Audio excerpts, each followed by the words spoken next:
Hello guys, Saraswati পুজোর দিন আমি এত মেকআপ করেছিলাম বলে কি ও আমাকে এত তাড়াতাড়ি বাড়ি পাঠিয়ে দিল? সেটা দেখার জন্য আমার এই ছোট্ট মিনি ব্লগটা আপনাদের পুরো দেখতে হবে। হাই, আমরা সরস্বতী পুজোর বিকালে দুজন মিলে বেরিয়েছি। আমাদের প্ল্যানিং ছিল দুপুরের বেরোনা, বাট অঞ্জলি দেওয়া আরো কাজ ছিল, তাই দুজনের মধ্যে কেউ সময়ই পাই। তাই আমরা দুজন মিলে ঠিক করি যে না, বিকালেই বেরোবো। তাই দুজন মিলে বেরিয়ে পড়লাম ঘুরতে যাওয়ার জন্য। না, বিকালে আমি শাড়ি পরিনি, তাই সেদিন আমি একটা সিম্পল ব্ল্যাক ড্রেস পরে বেরিয়েছিলাম। আর আমরা দুজনেই খুব ঘুরতে ভালোবাসি। সো দুর্গাপুরের সুন্দর সুন্দর রাস্তা দেখতে দেখতে যাচ্ছিলাম আমরা, কারণ আমাদের দুর্গাপুরটা যতটা সুন্দর ততটা পরিষ্কার, নিট অ্যান্ড ক্লিন। আমাদের দুর্গাপুরের প্রত্যেকটা গোলায় এত সুন্দর যে বলে বোঝানোর মতো না। আর হ্যাঁ, দুর্গাপুর থেকে কে কে আমার এই ভিডিওটা দেখছো তারা একটু কষ্ট করে কমেন্ট করে জানিও, যাতে আমিও জানতে পারি। আর হ্যাঁ, এটা কোন কলেজ তোমরা জেনে থাকলে একটা ছোট্ট করে কমেন্ট করে দিও। আমরা আরো তাড়াতাড়ি পৌঁছাতে পারতাম, বাট আমার কাছে হেলমেট নাই, তাই পুলিশ ধরবে বলে একটু ঘুরে ঘুরে যাচ্ছিলাম। আর কোনো তাড়াও ছিল না, তাই আস্তে ধীরে দুজন মিলে গল্প করতে করতে যাচ্ছিল। আর তখনই আবার আমাদের মধ্যে ঝগড়া বেঁধে যায়, কারণ ও জ্যাম রাস্তাতেও খুব জোরে গাড়ি চালাচ্ছিল। আমার মনে হয় দেরিতে পৌঁছাবো, বাট আস্তে ধীরে সাবধানে পৌঁছাবো, কারণ আমি চাই না যে আমাদের জন্য কারো প্রবলেম। সো আমি দেখাচ্ছিলাম যে আমি যখন কম্পিউটার করতাম তখন আমাদের দুজনের কম্পিউটার ছুটির পর ঘোরার বা বসার লোকেশন ছিল এই জায়গাগুলি। অনেক দিন পর ওর সাথে এসে খুব ভালো লাগছিল, কারণ আমি সব ভুলে গেলেও ওর সাথে কাটানো মেমোরিগুলো আমি কখনো ভুলতে পারবো না। সো কথা বলতে বলতে চলে আসলাম।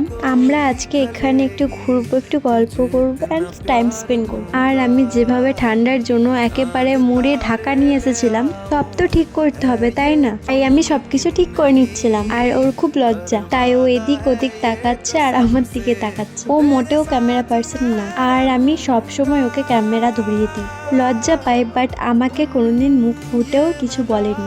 আসলে ওর পছন্দের মানুষটাই তো আমি, আর আমার এইটুকু আবদার তো রাখতেই পারে। কি রে, ঠিক বলছি তো? আর আমরা দুজন দুজনকে এতটা অকওয়ার্ড ফিল করাই যে বলে বোঝানোর মতো না। তো এসেই দেখে বলছে আমাকে যে মেকআপে তোকে ভালো লাগে না, তুই ন্যাচারালি সুন্দর। আমি ওর এই কথাটা ভালোভাবে নেব না খারাপ ভাবে নেব বুঝতেই পারিনি। ব্যাস, আমার তো সব কনফিডেন্স সব শেষ। কেউ যদি আমার দিকে তাকায়ও তো আমি ভাববো যে সবাই আমার মেকআপের দিকেই তাকাচ্ছে। গাইজ, যখন আমি ওকে ক্যামেরা ধরতে বলি তখন ওর এক্সপ্রেশনটা দেখো শুধু। তুমি যাই করো বাবু, আমার ঢং করা তো শেষ হবে না, আমি তো ঢং করেই যাব। আর আমরা আজকে যেখানে এসেছি সেটা হচ্ছে দুর্গাপুরের জংশন মল, কিছু কিনতে না গাইস, ঘুরতে। সো বলেই যাচ্ছে কনস্ট্যান্ট যে ভিতরে চো, বাট আমি তো ভিডিও করেই যাচ্ছি। আর এতক্ষণ যখন আমি সবকিছু ঠিক করছিলাম তখন ওর এক্সপ্রেশনটা দেখলে তোমরা। আর ও যখন চিরুনি নিয়ে এসে সবার সামনে চুল ঠিক করবে তখন কিছু হবে না? এটা কি ঠিক নিয়ম? তো ওকে বললাম এই লোকেশনটা ভালো আছে, দুটো ফটো তুলে দে। তো ও কি ফটো তুলেছে তোমাদেরকে দেখাচ্ছি তারা।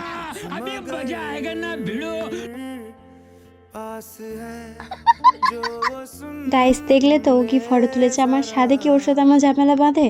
আর আমি ভেবেছিলাম তখন ভালো ফটো এসছে হয়তো, ওই জন্য আমি ফটোটা চেকও করিনি। আমি এখন এসে দেখছি যে ফটোটা এরকম অবস্থা। আমার কিচ্ছু বলার নেই আর। ওখানে গিয়েও বলছে যে এরকম করে ভিডিওটা কর, এরকম করে ক্যামেরাটা ধর, লোকে তাকাচ্ছে। বলছে লোকে তাকাচ্ছে, লোকের জন্য আমাকে ভিডিও করে দেবে না, একটা ফটো অব্দি তুলে দেবে। সো কোনো রকম ভাবে তো একটা ভিডিও করালাম, তাও আবার কি ভিডিও তোমরা দেখতে পাচ্ছ, কোনো কিছুই নেই ভিডিওতে। আমার তো মনে হয় আমি যতটুকু ক্যামেরা ধরি ততটুকুই মানে ভিডিওটা ভালো থাকে, ও ধরলেই ব্যাস। দেখাচ্ছে আমি ওখানে বেশি ক্রাউড ছিল না, বেশ ভালোই লাগছিল। আমার তো মনে হয় ওখানে আমি বাদে সব মেয়েরা তো শাড়িই পরে গেছিলো। সো ভিতরে এন্ট্রি করলাম আমরা দুজন।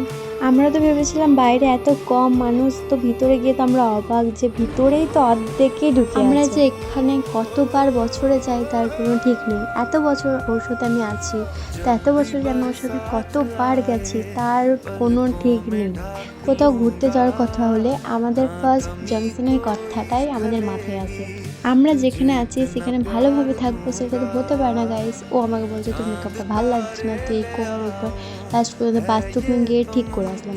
তারপর ওর নাকি আমার মেকআপটা একটু হলেও ভালো লেগেছে, এটা শুনে আমি অনেক খুশি, কারণ ওর আমাকে ভালো লাগা মানে অনেক অনেক ভালোভাবে সুন্দর করে সেজে গুজে গেলে ওর কাছে নাকি আমি পেতনির মতো লাগি। এটা কি কোনো কথা হলো গাইস? তোমরা তো আমরা এখান থেকে বেরিয়ে পড়লাম, কারণ আমাদের ঘুরতে আসাটা মেন ব্যাপার না, মেন ব্যাপার হচ্ছে খাওয়াটা। খেতে বসে পাশের একটা কাপল ওর জেবকে কি সুন্দর করে খাইয়ে দিচ্ছে, তো ওকে বলতে ও এমন করে দেখতে যাচ্ছে যে কি আর বলবো, কোনোদিন বড় আর হলো না ও। তো আমরা মোমো অর্ডার দিয়েছিলাম, তো আমাদের অর্ডারটা চলে এসছে। আর ও বিচারে বসে আছে, হয়তো ভাবছে যে আমি ওকে প্রথমে খাওয়াবো, বাট প্রথমে আমি কে ওকে দিচ্ছি, তার মুখটা অবস্থাটা দেখো খালি। তাই আমি ওকে দুবার খাইয়ে দিলাম যে বাবু দেখ গরম ছিল বলে আমি ফার্স্ট খেলাম। বললাম একটা ফটো তুলবো দাঁড়া, তো ওর নাকি ফটো তুললে ওকে ভালো লাগে না, তাই আমি আর ফটো তুললাম না। তো আমরা গল্প করতে করতে যাচ্ছিলাম। আমাদেরকে কেউ ফেস টু ফেস দেখলে কেউ বলতেই পারবে না যে আমরা কাপল না অন্য কিছু। আমরা এমনভাবে থাকি যে সবাই ভাবে যে হয়তো আমরা বেস্ট ফ্রেন্ড, প্রিয় বন্ধু। এমনভাবে হাঁটা চলা, গল্প আড্ডা সব কিছু মানে বন্ধুদের মতো, মানে বয়ফ্রেন্ড গার্লফ্রেন্ড ভাবে কোনো কাপল ভাবে কোনো কিছুই থাকে না আমাদের। আমার তো মনে হয় আমার লাইফে এমন একটা মানুষ থাকুক যাকে আমি মন খুলে সব কিছু শেয়ার করতে পারি, যে আমার সব কিছুকে ইম্পর্টেন্স দেবে, আমার পার্সোনাল কিছু কথা বলার জন্য অন্য কাউকে চাই না। এখনকার দিনে মনে হয় কাউকে কিছু বলার আগে 10বার ভাবার দরকার। আজকে কিছু বলবো, সে হয়তো অন্য কাউকে 10টা বেশি বাড়িয়ে কথা বলবো। তার থেকে আমার লাইফে যে আছে সেই আমার কাছে বেস্ট, সেই আমার বন্ধু, সেই আমার বেস্ট ফ্রেন্ড, সেই আমার সব কিছু এভরিথিং জুড়ে, সেই জন্য আমার লাইফে থাকে, যাতে আমাদের দেখে 10 বছর পরও মানুষ বলতে পারে যে তোরা এখনো সাথে আছিস। যে মানুষগুলো আমাদের রিলেশনটা ভাঙার জন্য এত কিছু করেছে, তারা যেন আমাদেরকে দেখে খুব খুব জেলাস ফিল করে। আর এতটুকুই বলবো, যারা রিলেশনটা ভাঙার জন্য এত কিছু করেছিল, এত কিছু বলেছিল, তাদেরকে মন থেকে অনেক অনেক ধন্যবাদ। তাদের জন্যই আমার রিলেশনটা এখন এত মজবুত যে কেউ কিছু বললে ওদের কোনো ফারাকই পড়ে না। তো তাদেরকে অনেক অনেক থ্যাংক ইউ, অনেক অনেক অনেক। তো আমরা ঘুরে মেলা ঢুকেছিলাম, তো দুটো জিনিস কিনে আবার ও আমাদের বাড়ি আসবে বলে ও কয়েকটা জিনিস নিয়ে এসেছিলো। তো ও বাড়িতে চলে এসেছিলো, তো মা ওকে সাজিয়ে খেতে দিয়েছিলো, তো ওটাই আমি ভিডিও করছিলাম, আর কোনো ক্লিপ নেওয়া হয়নি। তো ওর তাড়াতাড়ি ছিল, তাই ও তাড়াতাড়ি খেয়ে বাড়ি চলে গেছিলো। টাটা।